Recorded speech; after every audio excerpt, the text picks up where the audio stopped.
নদিয়া জেলার নবদ্বীপের ফকিরডাঙ্গা, ঘোলাপাড়া এবং পার্শ্ববর্তী এলাকায় জমজমাট রোড শো করলেন বিজেপি প্রার্থী শ্রুতি শেখর গোস্বামী। আসন্ন বিধানসভা নির্বাচনকে সামনে রেখে এই কর্মসূচিতে বিপুল সংখ্যক বিজেপি কর্মী সমর্থকের উপস্থিতি লক্ষ্য করা যায়। দলীয় পতাকা, ব্যানার এবং স্লোগানে মুখরিত হয়ে ওঠে গোটা এলাকা। রোড শো চলাকালীন বিভিন্ন জায়গায় স্থানীয় গ্রামবাসীরা উষ্ণ অভ্যর্থনা জানান প্রার্থীকে। অনেকেই ফুলের তোড়া দিয়ে তাকে স্বাগত জানান এবং এলাকার বিভিন্ন সমস্যা ও দাবি তুলে ধরেন। শ্রুতি শেখর গোস্বামী সাধারণ মানুষের সঙ্গে কথা বলে তাঁদের পাশে থাকার আশ্বাস দেন। উল্লেখ্য, এই কেন্দ্রে তৃণমূল কংগ্রেসের 5 বারের বিধায়ক পুণ্ডরীকাক্ষ সাহার বিরুদ্ধে লড়ছেন তিনি। ফলে এই আসনে রাজনৈতিক লড়াই ইতিমধ্যেই তীব্র আকার নিয়েছে। বিজেপির পক্ষ থেকে দাবি করা হয়েছে, পরিবর্তনের হাওয়া বইছে, মানুষ এবার নতুন নেতৃত্ব চাইছেন। অন্যদিকে রাজনৈতিক মহলের মতে এই রোড শো নির্বাচনী লড়াইয়ে গুরুত্বপূর্ণ প্রভাব ফেলতে পারে। জনসমর্থনের এই চিত্র ভোটের বাক্সে কতটা প্রতিফলিত হয় এখন সেটাই দেখার।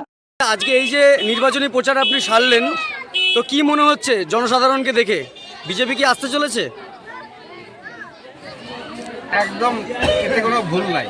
মার্জিনটা কি হবে এটা নিয়ে বিতর্ক থাকতে পারে, মার্জিনটা কত হবে এটা বিতর্ক থাকতে পারে।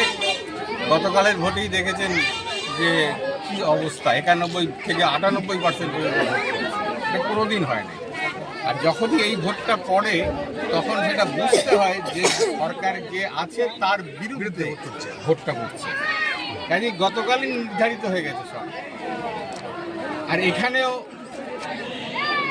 যা সাড়া পাচ্ছি, বিশেষ করে সংখ্যালঘু ভাইয়েরা আমাকে যেভাবে আপন করে নিচ্ছেন, আমি আগামী দিনে এর মর্যাদা দেব।